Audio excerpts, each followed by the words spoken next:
Hello everybody, welcome back to the channel. So in today's video, I do want to speak about Reyna, and we're also going to be talking about Sergino Dest. And so if you guys are new here, welcome to this brand new YouTube channel. This is the American Dynasty YouTube channel where we do talk about the American players and how they do play in Europe. And so what we're going to be focusing on is going to be, again, Reyna and Sergino Dest and how they performed in the Champions League. And let's first talk about Reyna, because I know that this is probably the most exciting player to talk about as of today. I strongly believe that he is going to come down to as the best American player that did play this week within the Champions League, the best performer, because in this game that he played yesterday against København, he has provided 2 assists. So finally, right, we are seeing Reyna gear up in a way where we wanted him to really prosper on the field. Like, he's really getting his gears ready because he knows something very important is coming up, and that is the World Cup. So of course he is going to be bringing in that extra effort, and because of that extra effort, he has been able to provide 2 assists. But again, with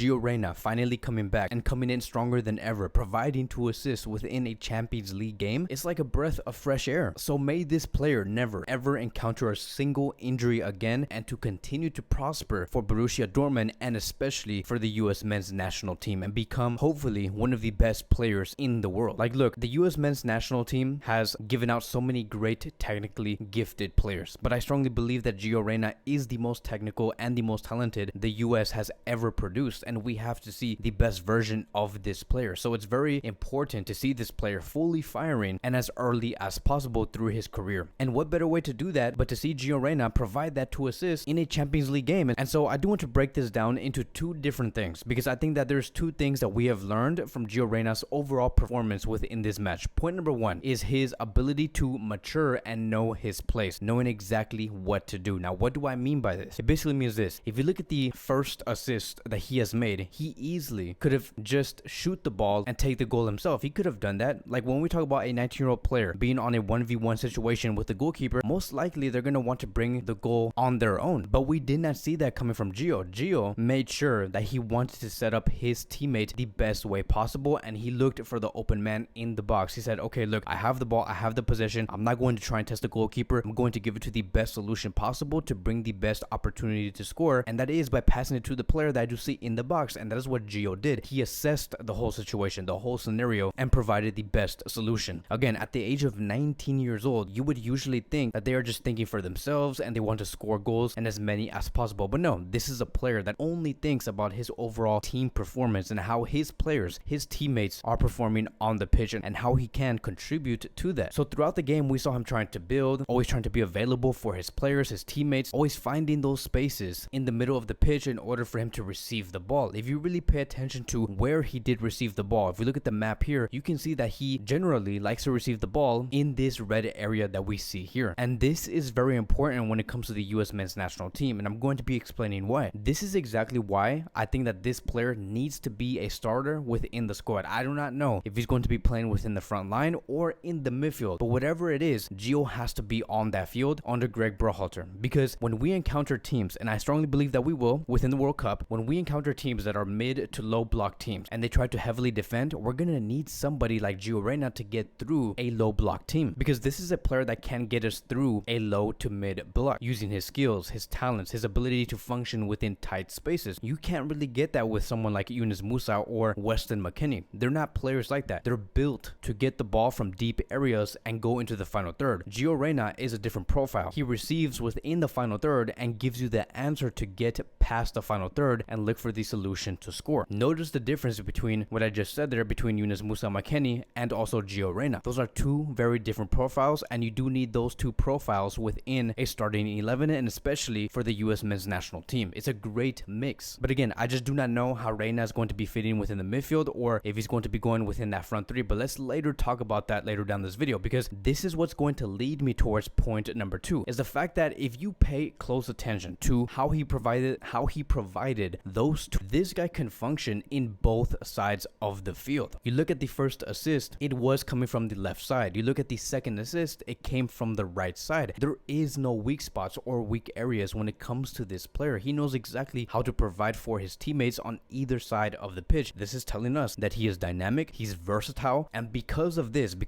information, because he's so comfortable in playing on either side and even through the middle, why can't we ever see Reyna as a false 9 9 in the US men's national team. I think that this would greatly work and not necessarily act as a true striker, but maybe drop deeper than a usual number 9. So maybe we could see Gio Reyna as a false 9 type of player, or like a striker that drops deeper than usual, and then having Pulisic on the left and Aronson on the right. This is what's going to allow the US men's national team to have a free-flowing front three. Like, I really do think that it could work. Like, look, in this game between Dortmund and København, yes, we saw Gio Reyna replace a left winger, which was Hazard, and he usually played on the left flank. But we saw Gio Reyna everywhere, and he was effective in all areas of the pitch, so why not place this player as a false 9 under Greg Berhalter? Because he can't gel with the wingers around him and the players around him, and he's always looking for that final pass, and he was especially always effective during this game. The only thing though that does worry me going back to the US men's national team is if Greg Berhalter demands the front three to press extremely high and with a lot of intensity. I do not know if Gio Reyna can deliver that type of level, but in the end, Gio Reyna with Borussia Dortmund, he is alive and well, and I do think that this will translate greatly towards when USA does play. Every time we do see Gio Reyna being heavily involved with the Dortmund side, Dortmund is just so much more effective, and that is a great sign that this is a player that can be considered as a game-changing player. Moving on towards the next phase, and now let's talk about Sergino Dest and how he played against Salzburg. In this game, AC Milan did tie 1-1 against Salzburg. It was considered as Sergino's debut for AC Milan, and he did come in on the 56th minute, which was great to see. Like, the moment he did come in, it felt like a relief in a way, because this is him starting fresh, and especially when it came to coming out of the situation that he was previously in, which was at FC Barcelona, where that club, FC Barcelona, gave Sergino Dest no chances, no minutes at all. It just really did seem like Xavi Hernandez did not trust Dest and only wanted to use Ronald Araujo and Koundé as the preferred right backs over Sergino Dest, and those two players are not even considered as traditional right backs. They are center backs. So it really does tell you a lot on what Xavi was thinking about when it came to Dest and how he fit at FC Barcelona. But Dest now officially at AC Milan on loan, of course. AC Milan do count on this player. I strongly believe that with the league that he's going to be playing in and the team that he's within right now, which is AC Milan, he's going to get much more defensively focused. Of course, right now Dest defensively is a liability. AC Milan do know that. Many of us do know that. But let's hope that he does grow with AC Milan, because the way that he performed against Salzburg, it was a very decent game. Was it a world-class performance? No. But was it bad? No, it wasn't. You look at the average position of Dest and how much he wanted to impact the final third area. He was really high up the pitch, and he was much more inverted, almost joining the midfielders. And so again, it was not like a game where we can assess a lot and analyze a lot. It was just a very decent, solid game, and I think that Dest can build on top of this. You look at the final stats that Dest has given out against Salzburg, you can see that he has played a total of 35 minutes, had 1 tackle, created 1 chance, a 100% accurate cross rate, 2 duels have been won, 7 ball recoveries, and he provided 2 accurate long balls. So again, it's an okay performance, very decent. It's not world class, but he is doing okay, and I hope that this player does grow within the Italian league, and especially in the Champions League, and AC Milan do get very far. Let's see how they do with Dest now being within the image of the Italian champions. So that is it, right? That is going to be wrapping up today's American Dynasty YouTube video. Thank you guys so much for watching. If you guys are new here, welcome to the channel. Please like, subscribe, comment, and I will see you guys in the next